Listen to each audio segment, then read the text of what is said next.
Bienvenido a tuprofesorvirtual.com. En la lección de hoy aprenderemos a nombrar los sulfuros. Los sulfuros, también conocidos como tioéteres, presentan la siguiente fórmula general. Tenemos un átomo de azufre en la estructura. Este sirve como puente entre dos radicales orgánicos. Estos radicales pueden ser grupos alifáticos, por ejemplo, los compuestos derivados de los alcanos, o pueden ser grupos aromáticos, por ejemplo, los grupos derivados de los anillos bencénicos. Ambos radicales pueden ser iguales o diferentes. Veamos algunos ejemplos. En este caso tenemos dos radicales alifáticos iguales. En este caso tenemos dos radicales alifáticos diferentes. Aquí puedes observar dos radicales aromáticos iguales.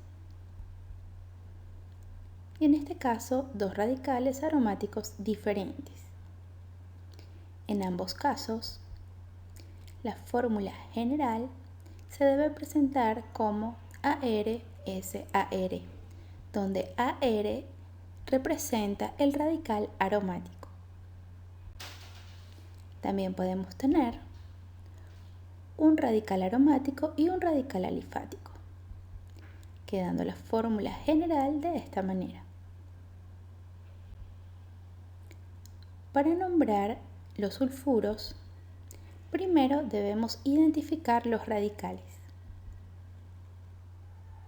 Si los radicales son iguales, se nombra una sola vez y colocamos el prefijo di. Si los radicales son diferentes, se nombran en orden alfabético según el compuesto principal de cada radical, y en ambos casos se completa el nombre con la palabra sulfuro. El carbono número 1 de cada radical será el que esté unido al átomo de azufre.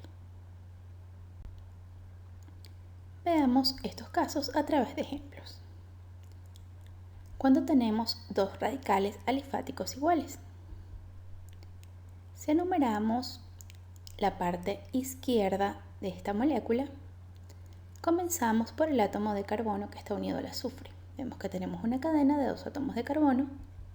Y lo mismo ocurre del lado derecho, pero enumeramos en sentido contrario. En ambos casos, el radical se llama etil, por lo tanto lo nombramos dietil y completamos el nombre con la palabra sulfuro. El nombre de nuestro compuesto es dietilsulfuro.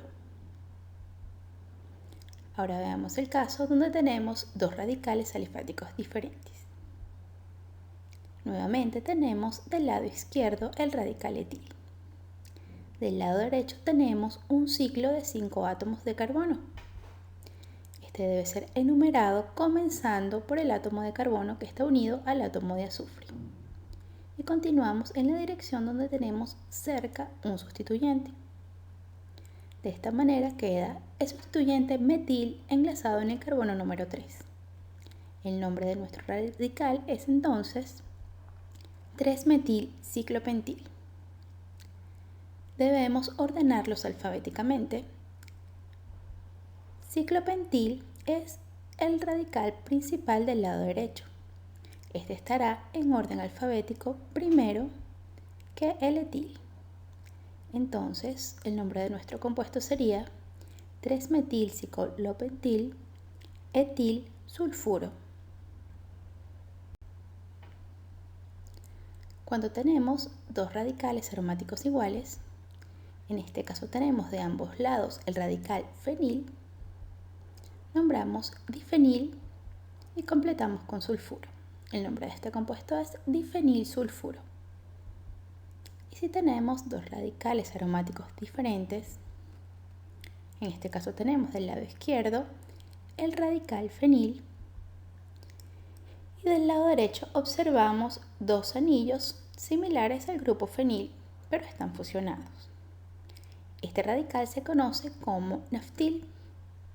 En este compuesto tomamos como punto de referencia el carbonio de unión entre ambos anillos y comenzamos a enumerar desde el carbono siguiente. De esta manera observamos cómo el grupo naftil está unido al átomo de azufre desde su carbono número 2.